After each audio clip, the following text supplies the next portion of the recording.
Yeah. I think Regg T's points about like does Flex really break artists is interesting, but I think that Tell me an artist that from Master Flex is broke. I can't because the only thing I remember him breaking records. Well, that's what I'm saying. Like he does like it. Yeah, like he does what he's supposed to do. But all right, so what Flex did was is like obviously like him and Big Cap had the tunnel, right?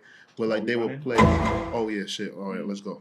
All right, Reg. So on Instagram the other day, Conway put up a message calling out DJ Sus One and DJ Funkmaster Flex, basically saying that they were gatekeeping on rap, and I think Sus One like made a comment basically saying like he doesn't listen. Like he was asked about Griselda, he said I don't listen to those dudes. I remember that, and it was weird that Conway brought that up because that was like a while ago. I feel like he said he did that. But well, remember like him and Westside Gunn said that them being from Buffalo and not being considered New York puts a chip on their shoulder. Right. Which is true because Buffalo's damn near Canada, right? It's not New York City. So he mentioned that, and then he mentioned how like Flex like always is talking about like he wants real New York records and he comes at artists, but then he doesn't support Griselda.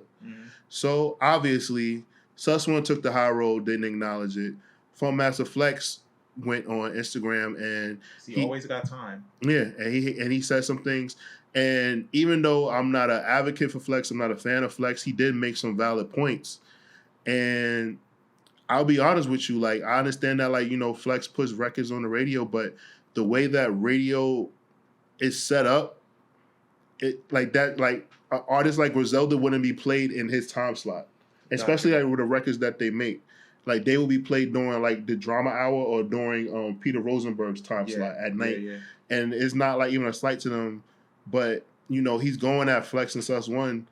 When you listen to the morning request show with DJ Envy on Power 105, the most listened to syndicated radio show, like I believe in the United States, you don't hear Griselda there either. So it's not just like Flex and Sus One. I think just because like they have bad things to say, he singled them out. But I just think that for Griselda, they have a lane, and what they're doing is fucking dope and beautiful. I wouldn't even give a fuck what Flex has to say because my thing is just that like I can't tell you a time that I remember where like I like listened to Flex and it was like an underground rapper that like I fuck with that Flex broke. Like he didn't that's never been his thing. Like think about this back in the 90s.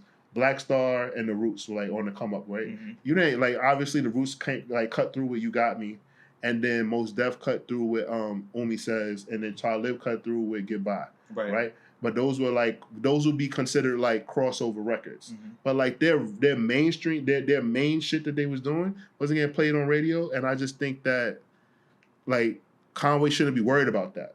Right. I think it goes back to what you said about them being from Buffalo and not getting that recognition. But then when you think about New York rap, at least for the type of sound that Griselda has, and they have that very like 90s essence. And I feel like Flex was one of those DJs in the 90s that people really wanted to be cool with. And they wanted they wanted their sound to at least register with Flex. And I think when you have artists like Griselda, being chummy with Flex is kind of work in their favor with their brand. Absolutely. So I can see what they're saying. And also Flex is kind of not Flex can't lean on the standpoint of like, yo, my time slot doesn't work for your music, because he's always the first one to say, yo, it's time to bring that gritty shit back. So it's like, well, which one is it? Like, do you want to support the gritty shit when it's here, or do you want to just rely on the fact that you're in an 8 p.m. slot? Because also, if he wanted to play the music, he would. It's not about it, because you got to think about his longevity. I would think that his longevity would give him leeway to at least play the type of shit that he likes. 100%. So I see what Conway is saying for sure. 100%, and I think that also just says to me that he don't like their music. Yeah, so let it be that. Yeah, just let it be that. Like, you just don't like their music. Like, he pointed out that like they have a situation with Rock Nation. They had a situation over with Shady. They have like relationships with all like these different artists, records with Jay-Z, records with Nas, like, and I think that it just goes to prove like, the people that need to fuck with them.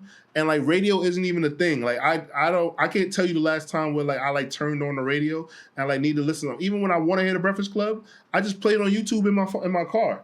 Like, so I don't think that the radio is that important. I just think that Conway like needs to like get that chip on the shoulder and not even worry about that shit. Yeah. And I hate the fact that like he gave Flex like the opportunity, the ammo to try to play them like that, because it's just like Flex would never say that to Conway's face. Conway would slap shit out of Funk Mass Flex. So it's just like Flex doing that was just like whack and like corny. Like Flex is the same person that complained about Drake, but then like it's like, but I'm gonna play his records, and it's like, so what you complaining he about? He kind of has no choice. Yeah, Drake is the biggest fucking artist. You're not gonna play right. Like I just think that is just like stupid, and I think Flex knows that like people are gonna tune in now. Like basically like Flex. Like I feel like Flex is like Vince McMahon of hip hop.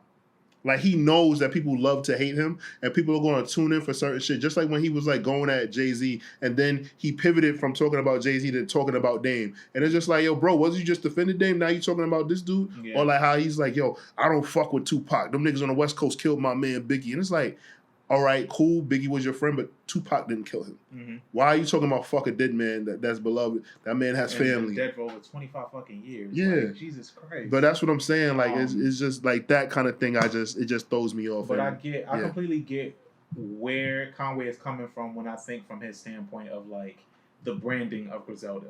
Like you want to fuck with somebody like Flex, but also you need to realize outside of your branding that it really doesn't fucking matter. Like Flex doesn't need to fucking play your music because it's not gonna make a breakthrough at this point. Everybody fucks with y'all.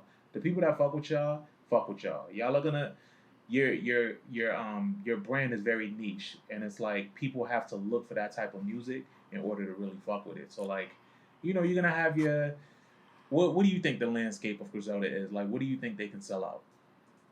Griselda. So okay, like New York venues. All right, so in New York venues, they can sell out Urban Plaza, no problem. Yeah. Right. They can sell out. Terminal 5. They can sell out Terminal 5, no problem.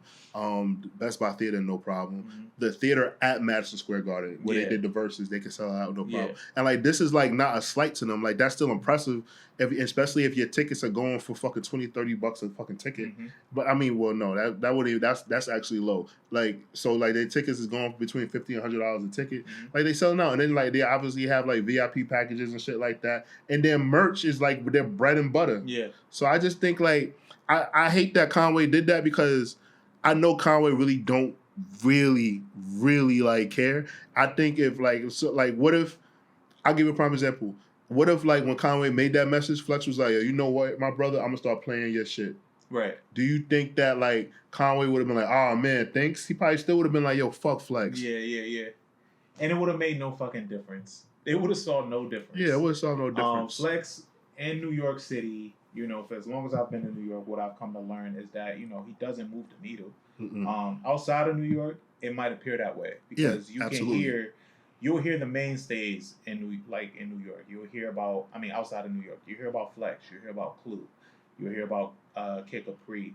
You like those are considered like big names. Mm-hmm. So like outside of New York, on the outside looking in, those names get the most traction. But absolutely. In New York, like it really doesn't matter with these DJs, with these radio DJs. Do you think Flex should retire? It's or step away from that slot. I would love to see what High 97 does without Flex. Absolutely. Okay. Absolutely. I think that spot could be so refreshing with somebody else. Yeah, I think so. Especially on the come up. Like my vote is for my boy Low Key. Oh, that'd be great. I would love for Low Key to have that spot. Yeah, that would be really cool. I think like the 8 p.m. slot. Yeah, I think my man's Low Key will actually do amazing in that spot. So shout out to Low Key. These are their stories. Dun dun.